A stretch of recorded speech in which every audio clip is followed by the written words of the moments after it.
Durga jewellers తెలంగాణలో మొట్టమొదటి factory outlet మన కొత్తపేటలో ఫిబ్రవరి 14న గొప్ప శుభారంభం. నమస్తే సురేష్ గారు. నమస్కారం అండి ఉషా గారు. ఫిబ్రవరి 5 మనం చూసుకుంటే కనుక మకర రాశిలోకి కుజుడు ఎంటర్ అవుతున్నాడు కాబట్టి వృషభ రాశి వరకు అసలు ఏ విధంగా ఉండబోతుంది అంటారు? మీరు అడిగిన క్వశ్చన్కి మెయిన్ ట్రాన్సిట్ రిపోర్ట్ అంటే గోచారం అంటారండి. అవును. తర్వాత మార్స్ వచ్చేటప్పటికి చాలా ఇంపార్టెంట్ ప్లానెట్ అండి. ఆల్మోస్ట్ ఎవ్రీ 45 డేస్కి 38 ఈ డేస్లో ఒక్కొక్క రాశి షిఫ్ట్ అవుతూ ఉంటారు. మనం ఆల్రెడీ వచ్చేటప్పటికి 4 మేజర్ ప్లానెట్స్ గురించి మాట్లాడుకున్నాం. ఎవరండి? గురువు గురించి, శని గురించి, రాహుకేతుల గురించి మనం మాట్లాడుకున్నాం. ఇప్పుడు వచ్చేటప్పటికి ఎప్పుడైతే ఈ చేంజెస్ ఉన్నాయో ఈ చేంజెస్ కూడా వాటిలో ఇన్కార్పొరేట్ చేసుకోవాలన్నమాట. ఆడియన్స్ ఎవరైనా కనుక 2024 మనం చేసిన రాశి ఫలాలు కనుక చూడలేకుంటే అది ఫస్ట్ చూడమనండి. ఇది వచ్చేటప్పటికి వాటితో పాటు అడిషనల్గా ఈ ఇంపాక్ట్ కూడా ఉంటుంది. బట్ ఈ ఇంపాక్ట్ వచ్చేటప్పటికి ఆల్మోస్ట్ 30 డేస్ టు 45 డేస్ ఉంటుంది కాబట్టి షార్ట్ రన్ ఇంపాక్ట్ ఉంటుంది అనమాట. ఇప్పుడు వచ్చేటప్పటికి ఫిబ్రవరి 5th ఇది చాలా ఇంపార్టెంట్.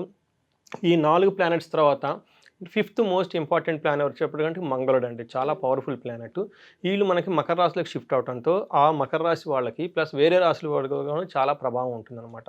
కొంతమందికి అనుకూలంగా ఉంటుంది, కొంతమంది ప్రతికూలంగా ఉంటుంది. అది మనం తెలుసుకొని తదనుగుణంగా మనం ప్లాన్ చేసుకోవడం చాలా ఇంపార్టెంట్ అండి.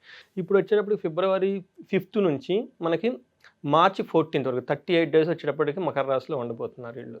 తర్వాత ఈ మార్స్ అనేవాళ్ళు మనకి 9 రకాల ప్లానెట్స్లో వీళ్ళు ఏమి ఇంపార్టెంట్ మనకి ఒక్కొక్క గ్రహం ఒక్కొక్క విధంగా మనకి పోర్ట్ఫోలియో ఉంటుంది అనమాట. వాళ్ళ జాబ్ డిస్క్రిప్షన్ లాగా ఉంటుంది అనమాట. వీళ్ళు మనకి మనుషులకి సంబంధించిన విషయాల్లో ఏ విషయాన్ని పాత్ర వీళ్ళు పోషిస్తారో మనం తెలుసుకుంటే కనుక వాళ్ళు మనకి మహర్షులు ఏం చెప్పండి వీళ్ళు దేనికి రిప్రజెంటేషన్ చేస్తారంటే సత్వ, భూ ప్రకార, రోగ, వ్రణ, సాహస, శస్త్ర, అగ్ని సందర్శక, మానోత్పాటన, జ్ఞానభాతృకారక మార్స్, మంగళుడు, కుజుడు అని చెప్తారండి. ఓకే. సో మనకు వచ్చేటప్పటికి సత్వానికి సంబంధించి ఒక మనిషిలో ఉన్న టామిన్ అంటారు చూడండి, పవర్, ఆ పవర్కి సంబంధించిన రెస్పాన్సిబిలిటీ మార్స్ అండి. తర్వాత భూమి, రియల్ ఎస్టేట్ వాళ్ళకి చాలా చాలా ఇంపార్టెంట్. ఎందుకంటే మనకి భూమి పుత్ర అంటారు అన్నమాట కుజుడిని. అందుకని రియల్ ఎస్టేట్కి సంబంధించిన వాళ్ళకి కూడా చాలా ఇంపార్టెంట్. ప్రాకారం అంటే బౌండరీస్ లైన్స్కి సంబంధించిన వాటికి కానీ, తర్వాత రోగానికి సంబంధించిన మనకు అన్ఎక్స్పెక్టెడ్గా గాయాలు తగులుతూ ఉంటాయి అన్నమాట. దానికి సంబంధించి కానీ సాహస పరాక్రమాలకి, శస్త్రాస్త్రాలకు సంబంధించి కానీ, అగ్నికి సంబంధించి, తర్వాత వచ్చేటప్పటికి జ్ఞానము, సోదరులకు సంబంధించిన ఈ కారకత్వాలు మొత్తం మనకి మంగళుడు మనకి కుజుడు మనకు రిప్రజెంటేషన్ చేస్తూ ఉంటారు అనమాట. సో వృషభ రాశి వారికి 35 డేస్ ఎలా ఉండబోతుంది అనేది ఫిబ్రవరి 5th నుంచి మనకి మార్చి 14th వరకు.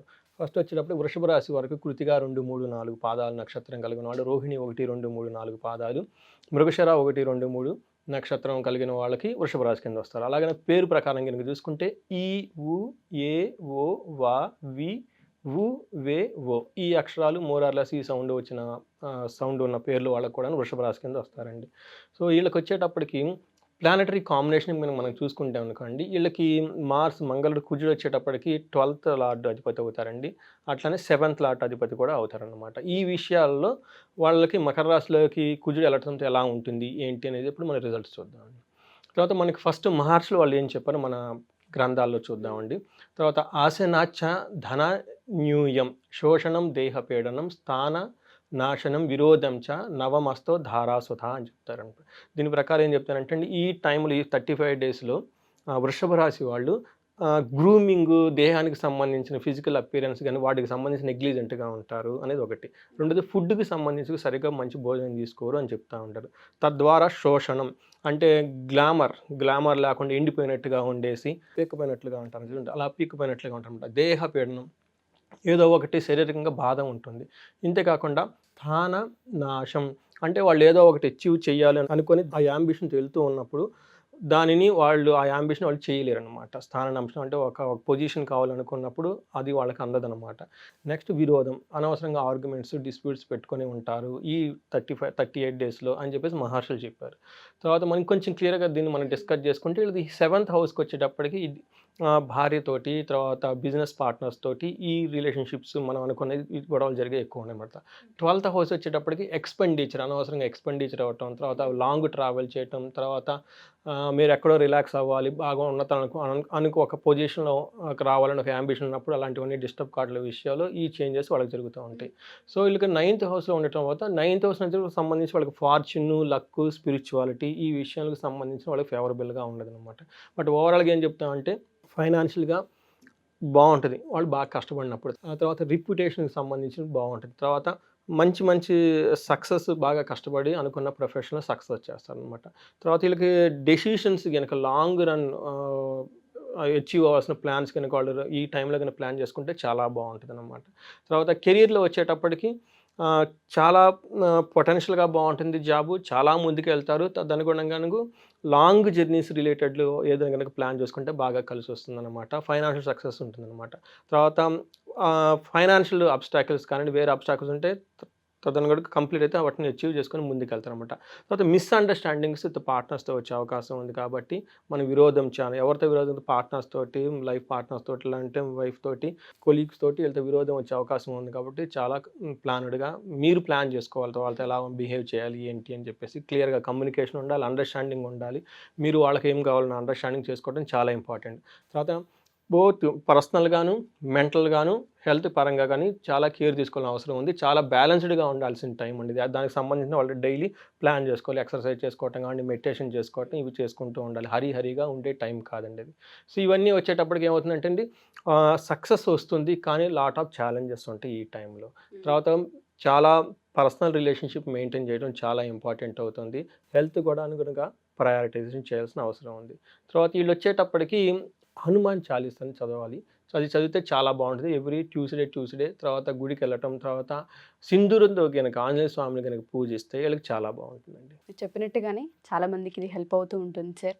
కొన్ని సందర్భాల్లో సడన్ డెసిషన్స్ తీసుకోకుండా ఉండే అవకాశం కోసమే ఈ వీడియోస్ వాళ్ళకి. కరెక్ట్. సో పర్సనల్గా ఎవరైనా సరే మిమ్మల్ని కలవాలి అనుకున్నా, అపాయింట్మెంట్ తీసుకోవాలనుకున్నా, జాతకరీత్యా కానివ్వచ్చు లేదా క్లాస్కి సంబంధించి రికార్డ్ క్లాసెస్ మన దగ్గర ఉన్నాయి. ఆస్ట్రాలజీ ఎవరైతే నేర్చుకోవాలనుకుంటున్నారో దానికి సంబంధించి అవ్వచ్చు. ఎలా అప్రోచ్ అవ్వాలి, ప్రాసెస్ ఏంటి? సో మనం ఫస్ట్ ఈ మిషన్ స్టార్ట్ చేసినట్టు ప్రతి ఇంట్లో ఒక వేదిక ఆస్ట్రాలజర్ ఉండాలి. మన మహర్షి ఇచ్చిన జ్ఞానం ఏంటో ఫస్ట్ తెలుసుకోవాలండి. తెలుసుకుని తద్వారా మనం ఎలా మన లైఫ్ని ఎఫర్ట్లెస్ జర్నీ చేసుకొని ముందుకెళ్ళొచ్చు అనే దానికి మనకి ఈ నాలెడ్జ్ ఉపయోగపడుతుంది.